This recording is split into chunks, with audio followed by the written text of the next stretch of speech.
Gimana Pak? Apa? Baik. Tentang sidang hari ini Bang? Baik, hari ini sidang ke-22 masih mendengarkan keterangan saksi adicat dari penasihat hukum. Tadi dari penasihat hukum menghadirkan 3 orang saksi adicat. Yang pertama, yang satu pengurus, yang 2 mantan santri di Sidikiyah. Secara garis besar keterangan dari pengurus dulu ya. Pengurus tadi memang setelah terjadi tanya jawab dan sebagainya, ada beberapa keterangan yang tidak sesuai dengan barang bukti yang kita ajukan.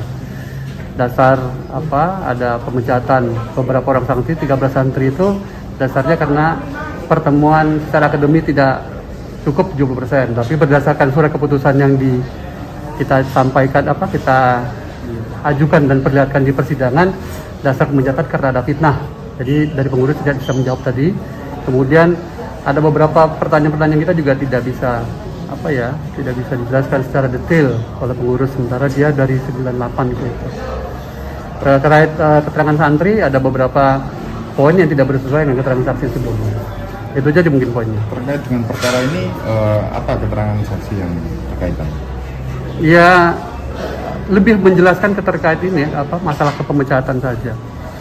Jadi pemecatan 13 orang santri itu bukan dasarnya karena ada fitnah dan sebagainya. Sementara barang bukti yang kita ajukan di situ dasar menimbang dan memperhatikannya dasarnya karena ada fitnah. Pemecatan 13 santri itu ya. Dalam perkara ini ada hubungannya? Iya, karena mereka dianggap menyebarkan fitnah gitu. Oh, gitu. Oke. Ya, Makasih Bang. Ya. Mana? Dijelaskan terkait dengan Hari ini kita menghadirkan 3 saksi. Satu saksi terkait dengan ada saksi yang dihadirkan oleh JPU yang mengaku sebagai korban, yang kemudian membuat sebuah cerita yang cukup serem terkait hal urusan asusila, mencatut nama yang bersangkutan, dan itu dibantah dan itu tidak pernah ada, bahkan cukup keras bantahannya bahwa itu tidak pernah ada. Justru terungkap orang tersebut pernah mengaku, dia kan di saksiannya walaupun bukan korban, dia mengaku salah satu orang yang pernah diperkosa oleh terdakwa, tetapi saksi menyampaikan bahwa orang tersebut justru pernah bikin status di tahun 2015 kangen seseorang yang di sana, singkatan namanya terdakwa MSATS gitu loh. Nah, ini ada contohnya, ini tadi dihadirkan ini ya, dihadirkan sebagai bukti chat bahwa dia yang kangen kok ngaku diperkosa, kira-kira begitulah ya kondisinya ini gitu loh. Itu salah satu narasi yang bisa terungkap di persidangan. Berarti sangat jauh lah dari upaya penciptaan sesuatu yang seram seperti halnya peradilan opini sebelumnya. Itu satu saksi. Saksi yang kedua itu adalah orang yang juga ikut dikeluarkan dari 13 nama di tahun 2018. Nah, itu ditegaskan bahwa dia tidak ada kaitan dengan urusan dengan korban yang mengaku korban itu, tapi murni karena dia tidak mentaati aturan yang ada di sekolah. Contohnya Bang? Yaitu contohnya dia tidak aktif di kegiatan sosial, dia tidak pernah hadir, sering pulang dan sebagainya. Akhirnya suka bolos lah. Akhirnya diberikan sanksi, dikeluarkan. Namun kemudian dia menyadari kekurangannya, menyadari kesalahannya, lalu dia meminta maaf dan berjanji akan rajin sekolah lagi. Lalu dikasih hukuman 6 bulan, dia tidak boleh sekolah, tapi dia tetap tinggal di pondok melakukan aktivitas yang sifatnya sosial. Akhirnya dipulihkan kembali.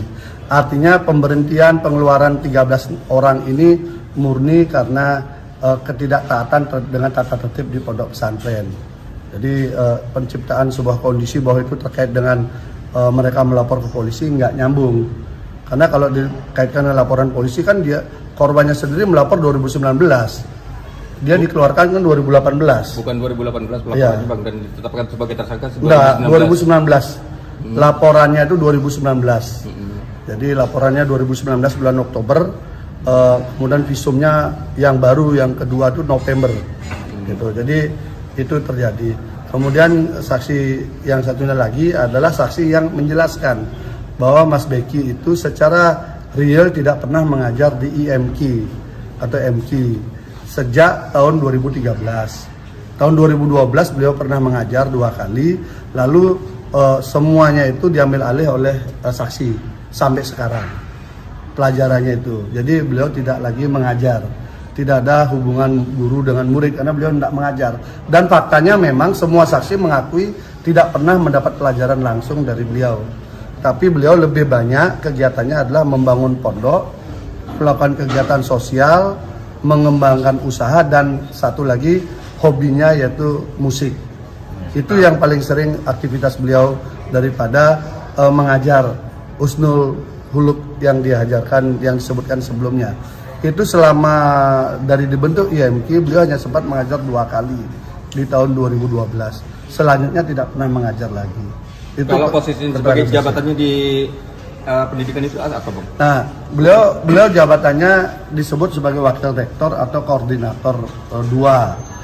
Itu pada saat awal beliau masuk, 2012 beliau masuk, sampai kemudian 2 tahun yang lalu baru diganti dengan posisi beliau sebagai koordinator 1 karena koordinator 1-nya sakit-sakitan.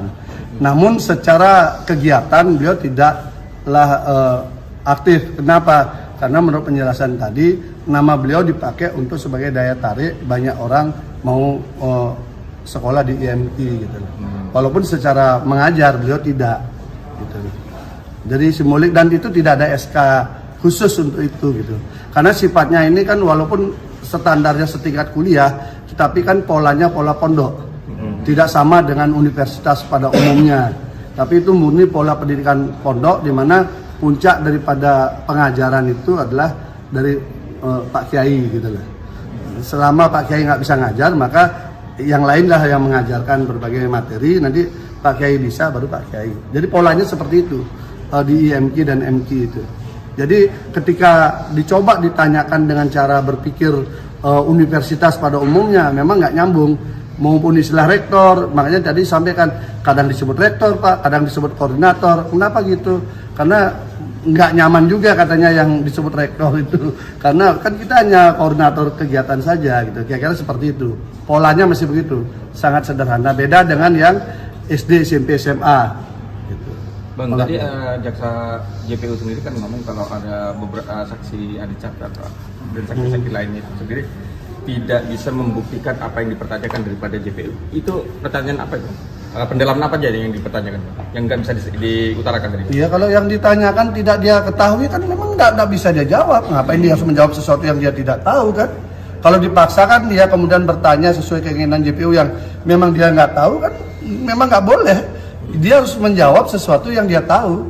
Misalnya, itu tadi ada yang sudah diberhentikan. Dia tanyakan kasusnya si korban, dia memang nggak tahu. Terus saya nggak tahu, karena saya diberhentikan karena saya ini bolos, saya ini nakal, jadi saya diberhentikan. Lalu saya karena merasa saya memang salah, saya sadar, lalu saya memperbaiki diri. Dia fokus pada dirinya. Terus ditanya lagi, masa kamu nggak kenal? Tapi kamu kok tahu dia adik kelas gitu?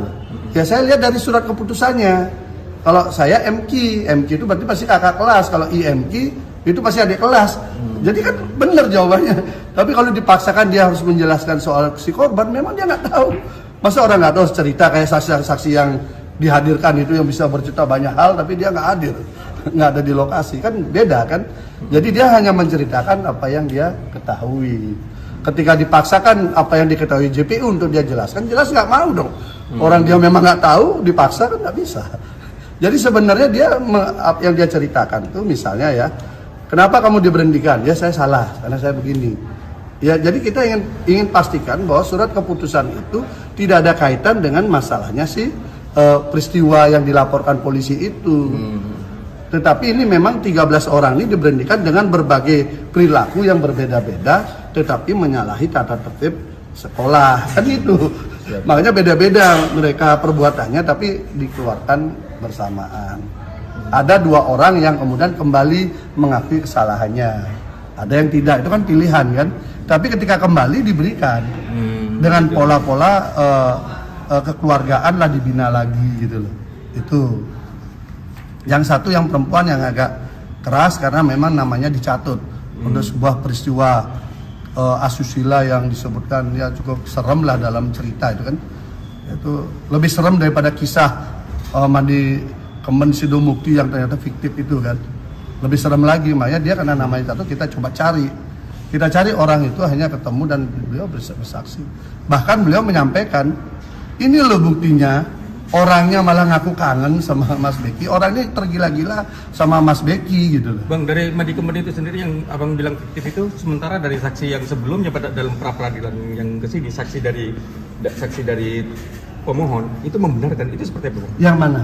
Waktu pra peradilan itu ada menyatakan ya yang peristiwa terkait masalah pemerkosaan ini sendiri. Pemerkosaan yang mana? Yang ada di mana? Kan ini ada banyak cerita nih. Iya. Ada soal berendam di pakai Kemben telanjang Sidomukti. Kemudian ada dia threesome. Kemudian ada diperkosa yang 2 kali. Nah, yang mana mau ditanyakan? Yang Mandi Kemben. Mandi Kemben. Yang menceritakan Mandi Kemben itu dia bersaksi bahwa dia Mandi Kemben bertiga. Udah? Di kolam yang dia tunjukkan itu, fakta menunjukkan bahwa semua saksi yang tahu kolam itu sejak dibangun kolam itu kering. Rusak karena bocor. Berarti keterangan dari saksi itu satu ya. Itu ya. Salah, Bang ya. Ini satu saksi cerita di sini. Kemudian ada 2 yang disebutkan oleh orang ini bahwa dia mandi bertiga.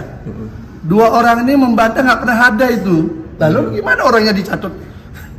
Dia bertiga dan dia bilang kalau bertiga di situ nggak cukup Pak. Orang kolamnya kecil kok.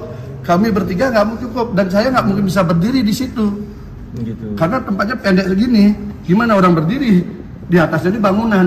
Nah, makanya cerita horor yang di luar dikonstruksikan seakan benar itu ketika dibawa di persidangan didetilkan itu menjadi lucu.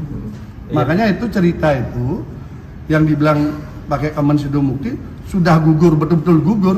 Hanya 1 orang yang bercerita, semua yang dicatut ternyata mengaku enggak, itu kan soalnya ada pernyataan dari saksi permohon waktu pra peradilan yang dihadirkan dari pemohon itu, Bang. Nah, siapa? Yang menyatakan seperti itu santri. Enggak, siapa? Ya, artinya dari kesaksian di sini. Iya, betul. Soal Kemben Sidomukti di depan hakim. Ini kan sama depan hakim. Dia ini saksi ngaku dia bertiga disuruh mandi pakai Kemben Sidomukti. Bertiga nih.